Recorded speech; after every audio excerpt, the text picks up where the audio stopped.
যুহুরু কাসরাতিল ফিতানি বিআনওয়াইহা, নানা ধরনের ফিতনা সমাজের চারদিকে আষ্টে প্রশ্নে ছড়িয়ে যাবে।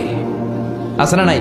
আহা, সামাজিক ফিতনা, রাষ্ট্রীয় ফিতনা, পারিবারিক ফিতনা, নারী ঘটিত ফিতনা, আছে না নাই? ফিতনা বিষ্ণু বলেছেন ওই সময়টাতে জ্বলন্ত আগুনের অঙ্গার হাতের মধ্যে রাখা সহজ হয়ে যাবে, কিন্তু ফিতনার কারণে ঈমান বাঁচানো কঠিন হয়ে যাবে। ওই সমাজটা এসেছে কি আসে নাই? এখন আগুনের অঙ্গার হাতে রাখা সহজ, কিন্তু ঈমান বাঁচানো কঠিন। আপনি চাচ্ছেন হক হালাল মেনটেন করবেন, হারাম খাবেন না, ঘুষ খাবেন না, কিন্তু আপনার পাশের টেবিলে খায়, আপনার ডানে খায়, আপনার বায়ে খায়, আপনার অধীনস্থ যারা খায়, আপনার উপরের বস আছে তারাও খায়। যাবেন কই? কোথায় যাবেন? যাওয়ার জায়গা নাই, ফিতনা। আপনি চোখের হেফাজত করতে চান, ডানে তাকান অশ্লীল নারীর ছবি, বায়ে তাকান সেখানেও ছবি, নিচে তাকান ওইখানে, উপরে তাকাবেন বিলবোর্ডে নগ্নতা, অশ্লীলতা, আছে না নাই?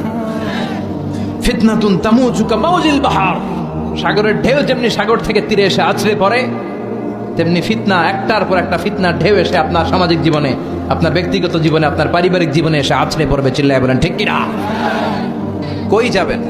ফিতনা থেকে বাঁচার কোনো উপায় নেই। আলেম ওলামাদেরকে অনুসরণ করবেন, এক এক আলেম এক এক কথা কয়। কথা বলেন। রফিকুল্লাহ আফসারি ভাই নাম শুনছেন? উনি একটা বই লিখছেন, নানা আলেম নানা মতে, পাবলিক যাবে কোন পথে? কথা কন। এক কোরআন, এক ইসলাম, এক নবী, এক আমাদের রব, তারপরে গুতাগুতি আছে না নাই? কেউ কাউরে দেখতে পারে না, কেউ কাউরে সহ্য করতে পারে না। এই ঝামেলাটা এই দেশে আছে না নাই?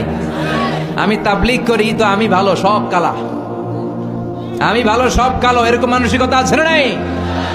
আমি জামাত ইসলাম করি তো আমি হক, সব বাতিল। আমি আহলে হাদিস করি তো আমি হক, সব বাতিল। আমি অমুক পীরের মুরিদ তো আমি ভালো, সব পীরের মুরিদ এগুলো জাহান্নামী। এই মানসিকতা আছে না নাই?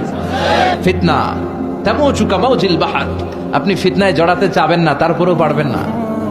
আপনি হকের পক্ষে আছেন, আপনি কারো সমালোচনা করেন না, এরপরও আপনার পায়ে পাড়া দিয়ে ঝগড়া করতে আসবে। এরকম আছে না নাই?